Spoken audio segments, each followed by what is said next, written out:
இப்போ வந்து மு க ஸ்டாலின் அதாவது மாநிலத்தோட முதல்வர் தான் சான்சலர்னு சொல்லிட்டாங்க. என்ன பண்ணுவீங்க நீங்க? உங்க அப்பா பேர்ல திறப்பீங்க இன்னும் ஒரு 4-5 இன்ஸ்டிடியூஷன்ஸை. ஆல்ரெடி இருக்கு. டாக்டர் கலைஞர் கருணாநிதி பல்கலைக்கழகம்னு சொல்லி கும்பகோணத்தில் வச்சிருக்கீங்க. பெரியார் தான் வந்து தமிழ்நாட்டை உருவாக்குனாரு. தமிழ்நாடு வந்து தனி நாடுன்னு படிக்க வைக்கிறோம், தமிழ்நாடு தான் தலை சிறந்த மாநிலம், தமிழ்நாடு தான் கல்வியில் புதுசா இருக்கு ஊன்னு சொல்லுவாங்க. ஆனா அதே வாய் தான் ஒரு ஸ்டேஜில் சொல்லுது பிஏ பட்டம், நாய் கூட பிஏ பட்டம் வாங்குது இந்த காலத்துல அப்படின்னு சொல்றாங்க. ப்ரெஸ் மீட்டே அவரால் அட்டன் பண்ணுறதுக்கு ரொம்ப கஷ்டமாக இருக்கும். அப்படிப்பட்டவர்கிட்ட ஒரு படித்த மாணவர் வந்து ஒரு மாணவ தலைவராக உருவாகி அவர்கிட்ட எங்கே கேள்வி கேட்டு வரோன்ற ஒரு பயம் இங்கே இருக்கக்கூடிய ஆட்சி பண்ணுறவங்கள்ட்ட இருக்குது. இப்போது மத்திய அரசுனால கொடுக்கக்கூடிய ஃபண்டை அதே அளவு அந்த தரமை NIT IITல கொடுக்குறாங்க.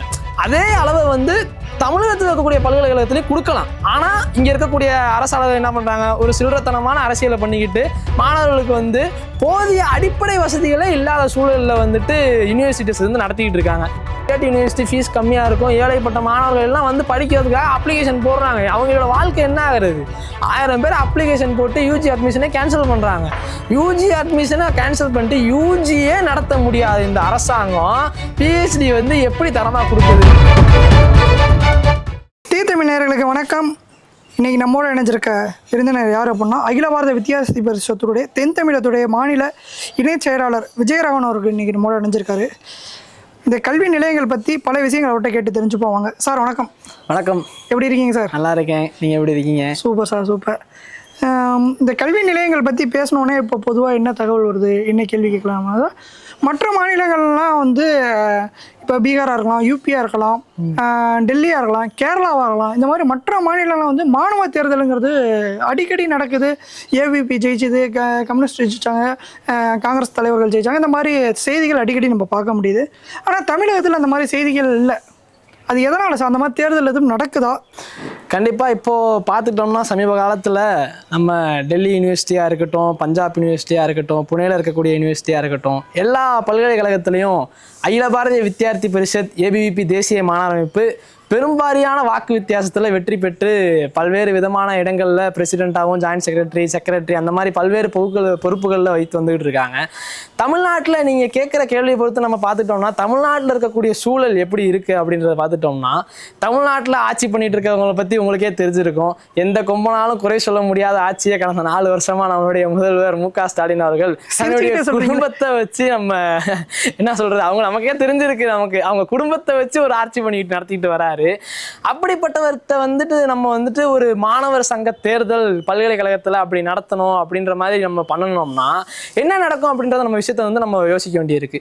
ஃபர்ஸ்ட் ஆஃப் ஆல் பார்த்துட்டோம்னா நம்ம மாணவர்கள் மத்தியில் அவங்க வந்து மாணவர் சங்க தேர்தல் நடத்துகிறேன் அப்படின்ற போர்வையில் என்ன பண்ணுவாங்கன்னா காலேஜுக்குள்ளே போயிட்டு எப்பொழுதும் தெரிஞ்ச விஷயம் தான் இப்போயே நிறையா பண்ணிக்கிட்டு இருக்காங்க. அந்த மாதிரி அவங்களோட அரசியல் இயக்கங்களை கொண்டு போய் திணிப்பாங்க. இப்போ அகில பாரத வித்தியார்த்தி பரிஷத் ABVP இருக்கு அப்படின்னா மாணவர்கள் நலனுக்காக தேசத்துல வந்து கல்வித்துறையில மறுமலர்ச்சி ஏற்படுத்தணுன்ற நோக்கத்தோட மாணவர்கள் மத்தியில வேலை பார்த்துட்டு வராங்க. ஆனா இந்த மாதிரி நம்ம திராவிட கட்சிகள் தமிழ்நாட்டில் இருக்கக்கூடியவங்க என்ன பண்றாங்கன்னா இது பெரியார் மண்ணு, இது திராவிட மண்ணு, ஹிந்தி தெரியாது போடா, இந்த மாதிரி வந்து மாணவர்கள் எதிர்காலத்துல கேள்விக்குறியாக்குற மாதிரியான விஷயங்களை தான் பண்ணிக்கிட்டு இருக்காங்க. அப்படிப்பட்டவங்க இந்த மாதிரி மாணவர் சங்க தேர்தல் நடத்தி எங்க ஒரு இப்போ உதாரணத்துக்கு ஒரு லா காலேஜோ இல்லை ஒரு சாதாரணமா ஒரு யூனிவர்சிட்டிலேயே நடக்குதுன்னே வச்சுக்கோங்க. அப்படி நடக்கிறப்போ ஒருத்தர் வந்து அந்த தேர்தலில் வெற்றி பெற்று அவர் வந்து ஒரு மாணவ தலைவராக உருவாகிட்டாருன்னு வைங்க, இந்த நடந்துகிட்டு இருக்க திமுக ஆட்சிக்கே அது வந்து ஒரு கேள்விக்குறியாயிரும். எங்கே அவர் ஒரு மாணவ தலைவராக உருவாகி அவர் வருங்காலத்தில் இதை பெரியார் மண்ணு நீங்கள் எப்படி சொல்லுவீங்க ஐயா மு க ஸ்டாலின் அவர்களே அப்படின்னு அவர்கிட்ட ஒரு கேள்வி கேட்டாருன்னு வைங்க, நம்மளால எப்பொழுதும் போல இப்படியே பேப்பரை பார்த்துட்டு அப்படியே பார்த்துட்டே இருப்பார். அப்புறம் சொல்லுவார் 2 நிமிஷம் கழிச்சு ஒரு ப்ரெஸ் மீட்டே அவரால் அட்டன் பண்ணுறதுக்கு ரொம்ப கஷ்டமாக இருக்கும். அப்படிப்பட்டவர்கிட்ட ஒரு படித்த மாணவர் வந்து ஒரு மாணவ தலைவராக உருவாகி அவர்கிட்ட எங்கே கேள்வி கேட்டு வரோன்ற ஒரு பயம் இங்கே இருக்கக்கூடிய ஆட்சி பண்ணுறவங்கள்ட்ட இருக்குது. இந்த செயல்னால தான் இவங்க வந்து இந்த மாதிரி மாணவ சங்க தேர்தலை வந்து நடத்துறதுக்கு இந்த மாதிரி பண்ணக்கூடாது அப்படின்ற மாதிரியே ஒரு வெளியே நகர்த்தி பண்ணிகிட்டு இருக்காங்க. ஆனால் ABVP அப்படி இல்லை. வெளி மாநிலங்களில் இருக்கக்கூடிய நம்மளுடைய சக்தி நம்மளுடைய வேலைகள் எல்லாத்தையும் நம்ம சொல்லிக்கிட்டு இருக்கோம், மாணவர்கள் மத்தியில் எடுத்துரைத்துட்டு இருக்கோம். மாணவர்கள் எல்லாருமே தேச நலனுக்காக வேலை செய்யணும் அப்படின்ற விஷயத்தையும் நம்ம எடுத்து வச்சு பல்வேறு விதமான ஆக்கப்பூர்வமான நிகழ்ச்சிகள் பணிகளை வந்து நம்ம தமிழ்நாடு முழுக்க செஞ்சுக்கிட்டு இருக்கோம். உதாரணத்துக்கு இப்போ MSU யூனிவர்சிட்டியில் அந்த எலெக்ஷன் அப்படின்றது இருந்தது. ஆனால் அங்கே வந்து பார்த்துட்டோம்னா ஒரு எலெக்ஷன் மாதிரி அது நடக்கலை. சும்மா நாங்கள் முடிவு பண்ணுற ஆள் தான் வரணும் அப்படின்ற போர்வையில் தான் அங்கே இருக்கக்கூடிய விசி, அங்கே இருக்கக்கூடிய ப்ரொஃபஸர்ஸ்லாம் பண்ணாங்க. நம்மளுடைய மாநில செயலாளர் அங்கே தான் இருந்தார், அங்கேருந்து தான் வந்து இப்போ படிச்சுக்கிட்டு இருக்காரு, இப்போ லா காலேஜில் படிக்கிறாங்க. அவர் அங்கே இருந்த டைமில் அவர் அங்கே இருந்த ஸ்டூடெண்ட் யூனியன்லேயே இருந்தார். ஆனால் வரக்கூடிய காலகட்டத்தில் அது இப்போ நிறுத்தி வைக்கப்பட்டிருக்கு. அதுக்கான காரணங்கள், முறையான காரணங்கள் அவங்க சொல்கிறதுக்கு தவிர்க்கிறாங்க, என்ன காரணங்கள் சொல்ல மாட்டுறாங்க. அதுக்கு முக்கியமான காரணம் இந்த திமுக ஆட்சி தான்றதை நான் இந்த இடத்துல சொல்லிக்கிறேன். அந்த தேர்தல் வரணும் அப்படிங்கிறத, இந்த தேர்தல் நடைமுறைக்கு கொண்டு வரணும் அப்படிங்கிறத ஏபிபி சார்பாக எதுவும் போராட்டம் எதுவும் இந்த மாதிரி எதுவும் பண்ணியிருக்கீங்களா? நம்ம போராட்டங்கள் அப்படின்றது பார்த்தோம்னா தேர்தலுக்காக நம்ம போராட்டங்கள் நடத்துனது இல்லை, நம்ம முறையிட்டு இருக்கோம். இந்த மாதிரி மாணவர் சங்க தேர்தல் நடத்தணும் அப்படின்றத நம்ம பல்வேறு இடங்களில் முறையிட்டு இருக்கோம். நம்ம பல்வேறு ப்ரெஸ் நோட்ஸில், ப்ரெஸ் மீட்ஸில் நம்ம சொல்லியிருக்கோம். அது எதுக்காக பார்த்துக்கிட்டோம்னா, நம்ம வந்து மாணவர்கள் வந்து ஒரு சாதாரண மாணவர்களாக இல்லாமல் ஒரு மாணவ தலைவராக உருவாகணும் அப்படின்றதுக்காக தான் நம்ம இந்த மாதிரி தேர்தல் தான் நம்ம நடத்தணும் அப்படின்றத நம்ம முன்வைக்கிறோம். இப்போ வந்து பார்த்துட்டோம்னா, ஒரு சாதாரண மாணவனாக இருந்தானா, ஒரு ஆள் தனியாளாக இருந்தானா, அவனால் வந்துட்டு அந்த மாணவனால் எதிர்த்து கேள்வி கேட்கறதுக்கு ஒரு கூச்ச சுபாவம் இருக்கும். எல்லாத்துக்குமே வந்து ஒரு மாணவர்கள்லாம் எடுத்தோடனே ஒரு 100 பேர் முன்னாடி ஸ்டேஜில் போய் பேசினா எல்லாத்துக்கும் கண்டிப்பாக அந்த ஸ்டேஜ் ஃபியர் ஆனது இருக்கும். அப்படிப்பட்ட விஷயங்கள்லேருந்து வெளியே வரணும், மாணவர்களை வந்து தங்களை தலைவர்களாக உணரணும். வருங்காலத்தில் இருக்கக்கூடிய அரசியல் மாற்றங்களாக இருக்கட்டும், எதுவான இருந்தது எல்லா துறையிலையுமே மாணவர்கள் தான் சாதிக்க போகிறாங்க. ஏபிஜே அப்துல் கலாம் ஐயா சொல்லியிருக்காரு, வருங்கால இந்தியாவுடைய தூண்கள் வந்து மாணவர்கள் தான் இருப்பாங்க. சுவாமி விவேகானந்தர் நிறைய வார்த்தைகள் இளைஞர்களை பற்றி சொல்லியிருக்காரு. அப்படி இருக்கக்கூடிய சூழலில் வந்துட்டு மாணவர்கள் வந்து மாணவ தலைவர்களாக உருவாக்கணுன்ற நோக்கத்தில் தான் நம்ம வந்து எலெக்ஷன்ஸ் நடத்துகிறோம் அப்படின்றத நம்ம சொல்கிறோம். ஆனால் அந்த மாணவ தலைவர்களாக உருவாகக்கூடாதுன்றதுனால தான் அவங்க வந்து அனுமதிக்க மாட்டுறாங்க. இந்த விஷயம்தான் வந்து நம்ம இதில் விஷயம் வந்து பார்த்துக்க வேண்டியது இருக்குது. அதே மாதிரி இப்போ முதல்வர், கவர்னர் அந்த ஒரு மோதல் போக்கு இருக்குது. நான் தான் வேந்தராக இருப்பேன்னு சொல்லி அவங்க 2 பேருமே கொஞ்சம் ஒரு மோதல் போக்கு இருக்குது. அது கோர்ட் வரைக்குமே போயிருக்கு. அதை பற்றி ஏபிபியுடைய கருத்து என்ன? ஏபிபியோடைய கருத்து, இது ஒரு சின்ன பிள்ளை விளையாட்டுத்தனமான விஷயம் மாதிரி தான் நம்ம முதல்வர் பண்ணுறது. இப்போ இந்த கேள்விக்கான பதில் நம்ம என்ன பார்க்குறோம்னா, அதாவது ஒரு என்ஐடி இருக்குது, ஒரு அண்ணா யூனிவர்சிட்டி இருக்குது. அண்ணா யூனிவர்சிட்டியில் படித்து பிஹெச்டி முடித்து ஒரு எம்டெக்கோ ஒரு பிஹெச்டி முடித்து வரக்கூடிய ஒரு மாணவர் ஒரு ப்ரொஃபஸராக ஆகிற ரேஞ்சில் இருக்காருன்னு வச்சுக்கோங்க. அவருக்கு வந்து ஒரு 2 இடத்துல இந்த ஆஃபர் வருது. இதே இந்த திமுக அரசு கையாளுற, அதாவது நம்ம பார்த்துட்டோம்னா இப்போ யூனிவர்சிட்டிஸை பொறுத்த வரைக்கும் பிரைமரி இன்ஸ்டியூஷன்ஸ், அதாவது ஐஐடி, என்ஐடி, IIIT அந்த மாதிரி இருக்கக்கூடிய இன்ஸ்டியூஷன்ஸ் எல்லாம் சென்ட்ரல் கவர்மெண்ட் கீழே வந்தாலும் ஸ்டேட்டில் இருக்கக்கூடிய யூனிவர்சிட்டிஸ் எல்லாமே நம்ம ஸ்டேட் கவர்மெண்ட் கீழே தான் இருக்குது. இப்படி இருக்க சூழலில் இப்போ ஒருத்தர் வந்து ஒரு ப்ரொஃபஸர் ஆக போகிறாரு, அவருக்கு வந்து எலிஜிபிலிட்டி கேண்டிடேட் ஆகிட்டாரு. அப்படி இருக்க சூழலில் ஒரு பிரைமரி இன்ஸ்டியூஷனாக இருக்கக்கூடிய ஐஐடி, என்ஐடி அதை சூஸ் பண்ணுவாரா, இல்லை ஸ்டேட் கவர்மெண்ட் கீழே இருக்கக்கூடிய அண்ணா யூனிவர்சிட்டி அந்த மாதிரி நம்ம மாநில பல்கலைக்கழகத்தில் ஏதாவது சூஸ் பண்ணுவாரான்னு பார்த்துக்கிட்டோம்னா கண்டிப்பாக என்ஐடி, ஐஐடி தான் அவர் வந்து சூஸ் பண்ணுவார். ஏன் அப்படின்ற பார்த்துக்கிட்டோம்னா, இப்போது மத்திய அரசுனால கொடுக்கக்கூடிய ஃபண்டை அதே அளவு அந்த தரமை என்ஐடி, ஐஐடியில் கொடுக்குறாங்க. அதே அளவை வந்து தமிழகத்தில் இருக்கக்கூடிய பல்கலைக்கழகத்திலையும் கொடுக்கலாம். ஆனால் இங்கே இருக்கக்கூடிய அரசாளர்கள் என்ன பண்ணுறாங்க, ஒரு சில்லறத்தனமான அரசியலை பண்ணிக்கிட்டு மாணவர்களுக்கு வந்து போதிய அடிப்படை வசதிகளே இல்லாத சூழலில் வந்துட்டு யூனிவர்சிட்டிஸ் வந்து நடத்திக்கிட்டு இருக்காங்க. இங்கே இருக்கக்கூடிய மதுரை காமராஜர் யூனிவர்சிட்டி பற்றி உங்களுக்கே முன்னாடி எல்லாத்துக்கும் தெரிஞ்சிருக்கும். அங்கே என்ன பார்த்துட்டோம்னா, ஒரு கேர்ள் ஸ்டூடெண்ட்டு ரெஸ்ட் ரூம் போகிறதுக்கான வசதி கூட கிடையாது. அதுக்கான ஆதாரங்கள் ஏபிபி கையில் இருக்குது. அதுக்கான விஷயங்களை நம்ம அந்த விசியே இல்லாத யூனிவர்சிட்டியில் நம்ம போயிட்டு நம்ம ரிஜிஸ்டரை பார்த்து முறையிட்டு இருக்கோம். இந்த மாதிரி விஷயங்கள்லாம் கேட்டிருக்கோம், பண்ணித்தரேன் தான் சொல்லியிருக்காங்க. கேட்டால் அவங்க என்ன சொல்கிறாங்க, ஃபண்ட் இல்லை சார் அப்படிங்கிறாங்க. இதெல்லாம் வந்து ஒரு சில்லறத்தனமான வேலை. இந்த மாதிரி அவங்களுக்குள்ள அரசியல் பண்ணிக்கிட்டு ஒரு மேல் பொறுப்பு, அதாவது கவர்னர் அப்படின்றவர் யார், எந்த ஒரு அரசியல் இயக்கங்களையும் எதையும் சாராத ஒரு மனிதர், நம்ம மாநிலத்தினுடைய முதல் குடிமகனாக விளங்கக்கூடியவர் தான் கவர்னர். அவர் பார்வையில் இந்த மாதிரி பல்கலைக்கழகங்கள் இருக்கிறதுக்கும் ஒரு அரசியல்வாதிப்போட கையில் இதெல்லாம் போகிறதுக்கும் ஏகப்பட்ட வித்தியாசங்கள் இருக்குது. இப்படி இருக்க எதுவுமே இல்லாமல் அவர் வந்து சான்சலராக இல்லாமல் இருக்கக்கூடிய சூழல்லே வந்து பார்த்துட்டோம்னா முறையான ஃபண்டு கொடுக்கறது இல்லை, முறையான கல்வி கொடுக்கறது இல்லை, தரமான கல்வி கொடுக்கறது இல்லை. இந்த மாதிரி விஷயங்கள்லாம் நீடிச்சுக்கிட்டு இருக்கு. அப்படி இருக்க சூழலில் நான் தான் சான்சலர் ஆவேன், நீங்கள் எதுவும் பேசக்கூடாது, கல்வியை பற்றி நீங்கள் பேசக்கூடாது அப்படின்னு சொல்கிறீங்க. இப்போ உதாரணத்துக்கு பாருங்க, சரி நீங்களே இப்போ சான்சலர் ஆகுறீங்கன்னு வச்சுக்கோங்க. இப்போ வந்து மு க ஸ்டாலின், அதாவது மாநிலத்தோட முதல்வர் தான் சான்சலர்னு சொல்லிட்டாங்க. என்ன பண்ணுவீங்க நீங்கள்? உங்கள் அப்பா பேரில் திறப்பீங்க இன்னும் ஒரு 4-5 இன்ஸ்டியூஷன்ஸை. ஆல்ரெடி இருக்குது. டாக்டர் கலைஞர் கருணாநிதி பல்கலைக்கழகம்னு சொல்லி கும்பகோணத்தில் வச்சுருக்கீங்க. பெரியார் தான் வந்து தமிழ்நாட்டை உருவாக்குனாரு, தமிழ்நாடு வந்து தனி நாடுன்னுவீங்க. இந்த மாதிரி விஷயங்கள்லாம் இந்த மு க ஸ்டாலினோட அரசு, டிஎம்கே அரசு, நீங்கள் தான் இந்த மாதிரி விஷயங்கள்லாம் பேசுவீங்க, இந்த மாதிரி விஷயங்கள்லாம் மாணவர் மத்தியில் பண்ணுவீங்க. அதாவது ஒரு முறையான தரமான கல்வியை கொண்டு வாங்க. பள்ளி கல்வித்துறை செயல்படுத்துறத சரி பண்ணுங்க. 207 பள்ளிகளை மூடிருக்கீங்க இந்த கல்வியாண்டில். இந்த மாதிரி இந்த 207 பள்ளிகளை என்ன சொல்லி காரணம் சொல்லி மூடுறாங்க, முறையான அதாவது வகுப்பறைகள் இருந்தாலும் மாணவர்கள் வந்து சேர மாட்டாங்க. ஆசிரியர்கள் தகுதி தேர்வு நடத்துனீங்களா? அதுவே கேள்விக்குறியாக இருக்குது. ஆசிரியர்கள் பணியிடத்தை நிரப்பாமலேயே 207 பள்ளிகளை வந்து நீங்கள் மூடுறீங்க. பள்ளி படிக்கக்கூடிய மாணவர்களோட தேவையை அறிஞ்சு அதையே உங்களால் பூர்த்தி செய்ய முடியல. நீங்கள் அதுக்குள்ளே பல்கலைக்கழகத்துக்குள்ளே வந்து நீங்கள் என்ன பண்ண போகிறீங்க? எதுக்கு வந்து என்ன பிரயோஜனம் இருக்குது அதில்? இந்த மாதிரி வந்து பேசிக் அதையே ஸ்ட்ராங் பண்ண முடியல, பேஸ்மெண்ட்டே போட முடியாத இந்த ஆட்சி எப்படி ஒரு பில்டிங்கை கட்டும்? அதுதான் எங்களோட கேள்வியாக இருக்குது.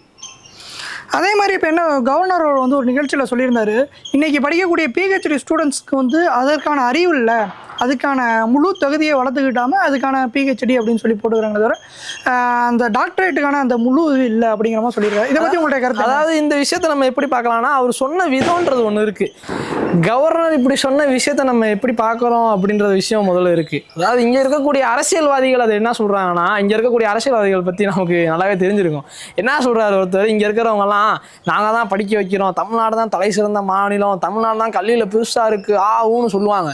ஆனால் அதே வாய் தான் ஒரு ஸ்டேஜில் சொல்லுது, பிஏ பட்டம் நாய் கூட பிஏ பட்டம் வாங்குது இந்த காலத்தில் அப்படின்னு சொல்கிறாங்க. இவங்களெல்லாம் நம்ம என்ன செய்ய முடியும்? அப்படி இருக்க சூழலில் நம்ம கவர்னர் என்ன சொல்ல வர்றாருன்னா, அந்த இடத்துல அதுக்கான தரம் அப்படின்றது இல்லை அப்படின்றது தான் சொல்கிறாரு தவிர அறிவு இல்லைன்ற வார்த்தையை அவர் உபயோகிக்கவே கிடையாது.